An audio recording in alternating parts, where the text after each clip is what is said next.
Hey Terry, how's it going today? Oh, super duper. Super duper, here we are. You know, today we're going to talk about place, finding your place.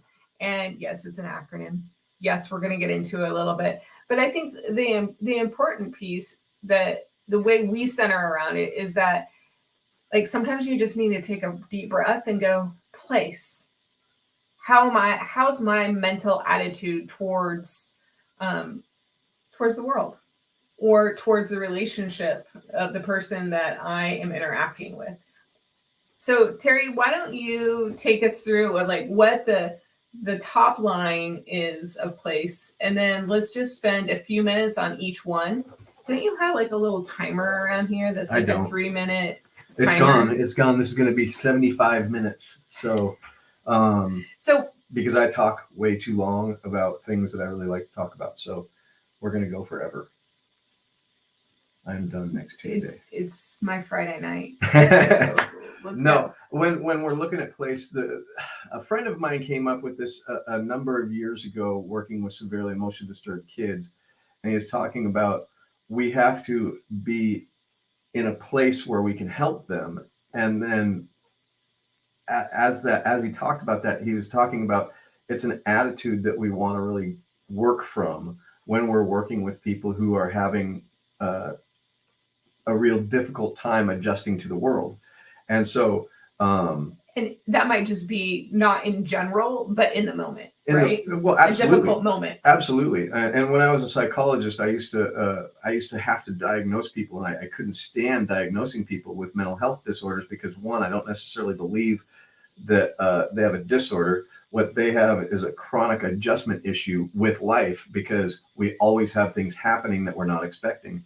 And so if we're diagnosing somebody with something, we're putting a label on them, and we're causing more stress in their life by having that label stuck on them. Yeah, I mean, I think we've all been given a label, whether it's in DISC or in Working Genius or in school or some opinion that just sticks with us. Well, yeah, and some labels we like, some labels we don't. But when we have the label, we kind of live up to a label. And so if we go, hey, you're a champion, and people live up to that, then they also end up fearful that they're going to lose champion status.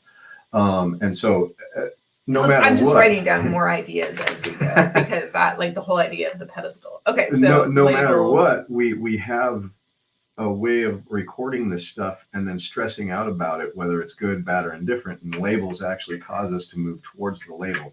And so I don't like that very much. But when I'm talking about place, it's about being in your own place that you can receive other people, whether they're upset, whether they're having a good time, whether they're having the worst day of their life. If we practice place, it makes it much easier to be a secure base for other people to be able to calm down, to be able to reflect on what's going on with them, to be able to share with what's happening in their life. And ultimately have more influence, would you say? The people that practice place end up having more influence. And what we're actually doing is we're using place, the acronym place, to be a secure base for the other person to start to confide in us, to start to share with us, to start to open up to us, so that we can actually guide them in a way that we want to. And so for me, it's really a positive emotional attitude towards the person, where we can actually help them to start to regulate their emotion, to be able to talk about what's going on with them, and to be able to ultimately approach and solve a challenge that they may be having at that moment. And so let's jump in. Sure. P is for playful. And P is for playful. And the idea of channeling your inner kid or something like that. And a lot of people mistake the idea of being playful. Well, if you're in some kind of crisis and I'm playful, it doesn't mean that I'm playful about you or make fun of you or treat you in a way that's demeaning in any way.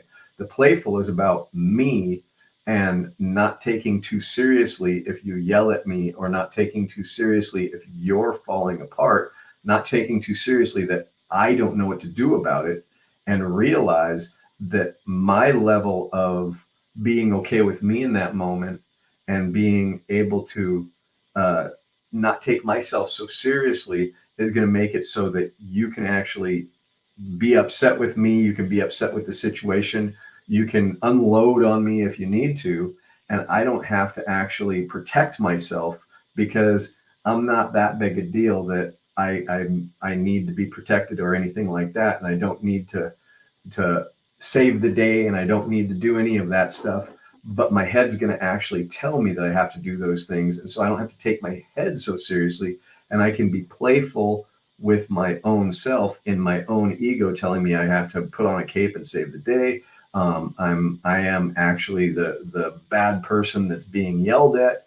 I'm ineffective in anything that's happening. And so I need to be able to take myself less seriously in that. And we talk about Rule 62 is don't take yourself so goddamn seriously, because if you do, no one else will.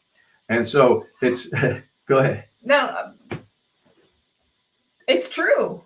It is. If you come in like just, I mean, like if you think about like in a networking situation, if you're just all business and all serious, people aren't going to be attracted to you. No. You know, but if you have a little play and a little fun personality, how can I connect? You know, maybe business is tough, but you know, we were having that conversation with a client this morning about, you know, networking is about just being and having some intentions when you go. But, you know, if it's a small group, what a great time for connection and, you know, to have some fun. And it's not all business. You know, are you going kayaking soon? You know, what kind of is your playfulness? Right.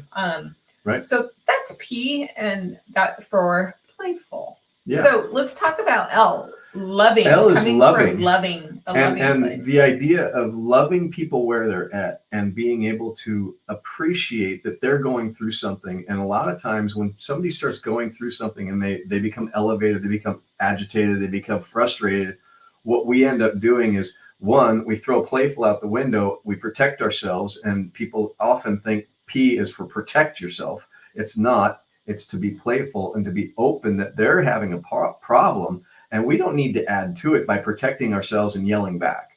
And so loving is to be able to be open and understanding of what's happening with them as they're having a momentary tantrum, crisis, a loss that they're experiencing, whether it's real or imagined. It's still for them a very real experience.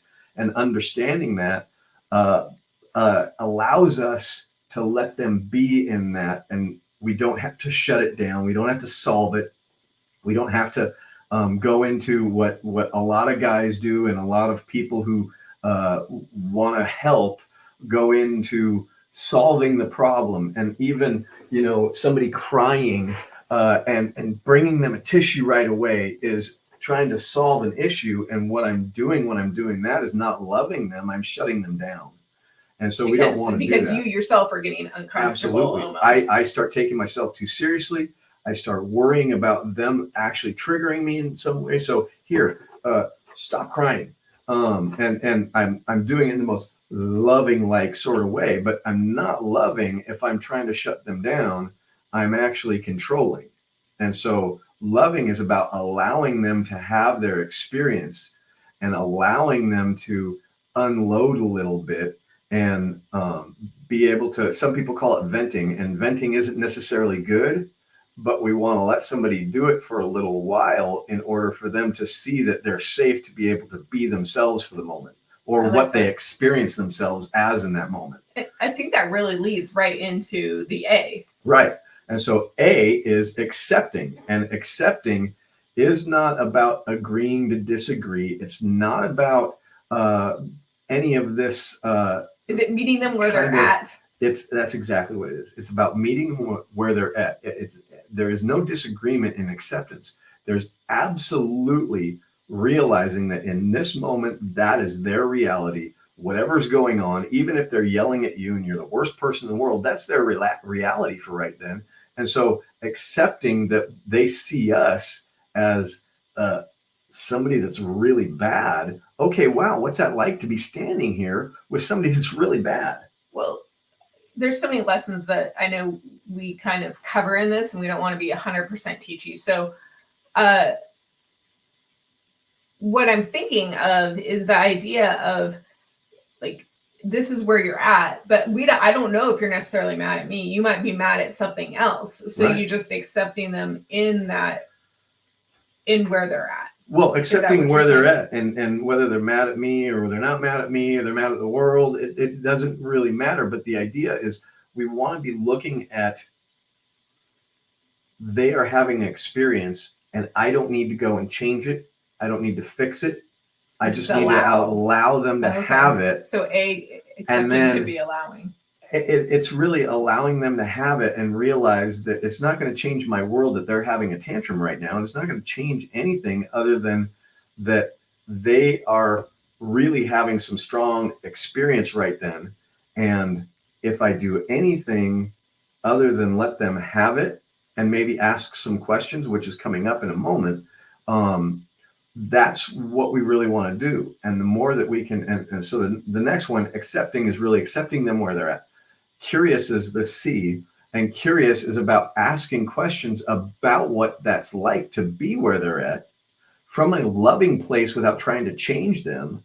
But it's really about more exploring and understanding where they're at from that curiosity. And when we can do that, they're going to tell more about what's happening. They're going to talk more about, they're going to feel that we're actually a secure person for them. Even if they're mad at us, they'll be unconsciously, they'll be able to share more and see us as a resource for them instead of something that's triggering them. And so even if they're triggered by what they're telling ourselves that they're doing, they'll still feel us as a resource and feel us as that open, accepting, loving, and playful person that is like, and there's been times that somebody's gone off on me really, really badly. Not what I was thinking of right now, but I'm like, wow, I must be a really bad guy to you right now. What's that like sitting in front of me? And then they tell me more. And I can see how hard that would be for you if I'm that guy that's doing that right now. And then we can move into more questions about what that's like and where has this happened before or the psychologist comes you? out in him, but Absolutely. Like it's so present even in coaching conversations with clients. Like they might have some issues, and just to listen, he really does practice place. You do, and I'm a student of it.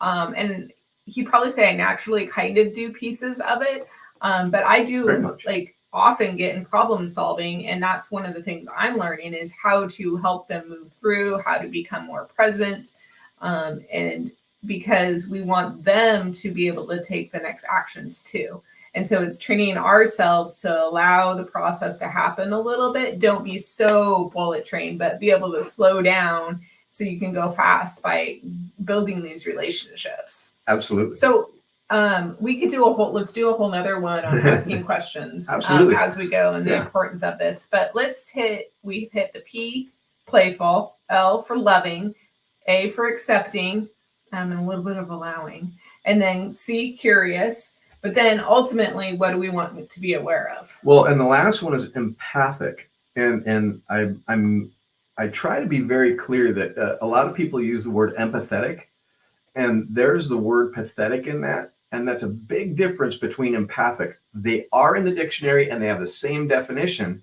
but emotionally, if we're empathetic, there's a patheticness that goes with that. And people might get mad at me for saying that, but there's a patheticness that goes with empathetic, that we dive in the hole of powerlessness and defeat when we're empathetic. Whereas when we're being empathic, we're actually helping them see a path forward.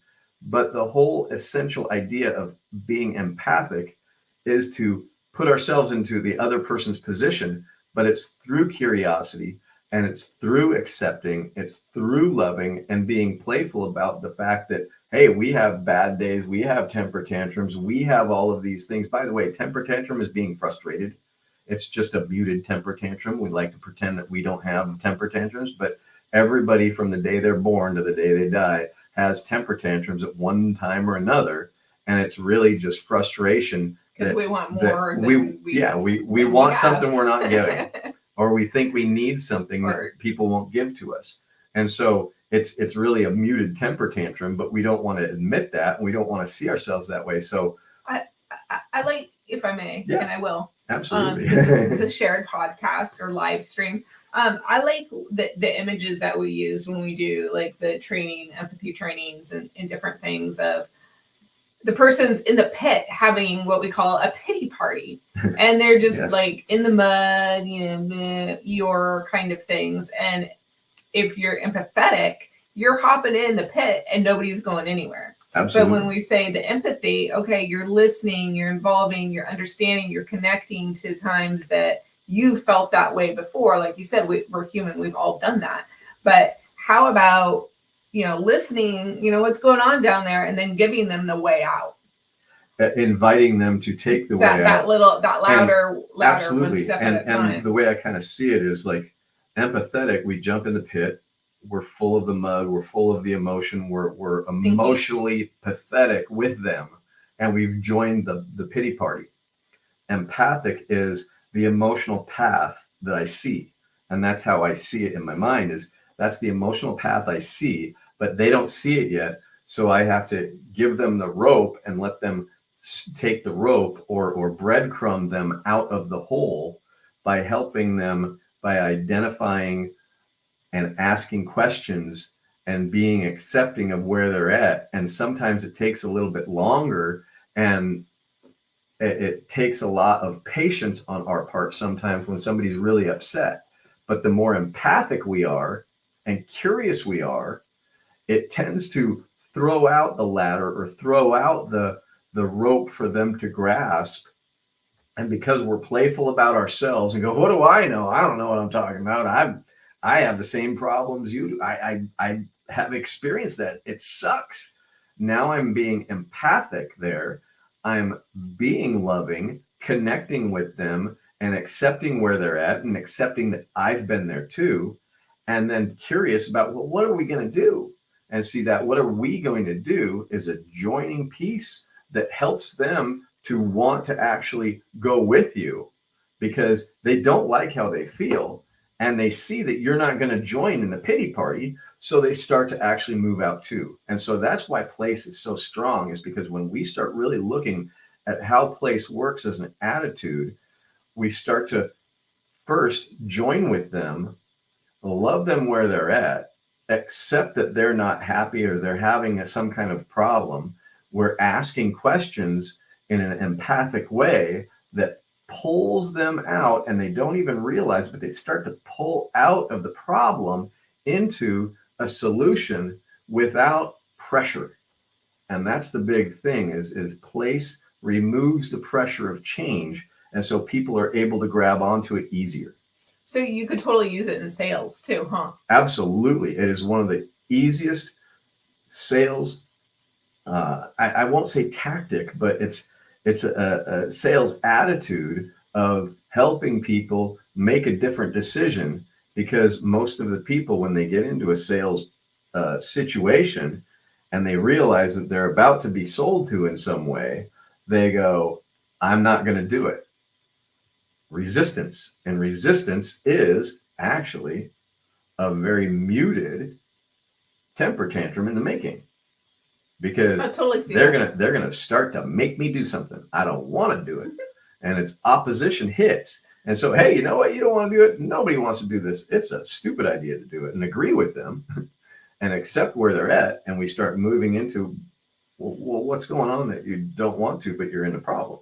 And so we just start playing both sides. We start to be playful about ourselves. Hey, we don't have the answer. We might have a answer, but it's not the answer. What's going on?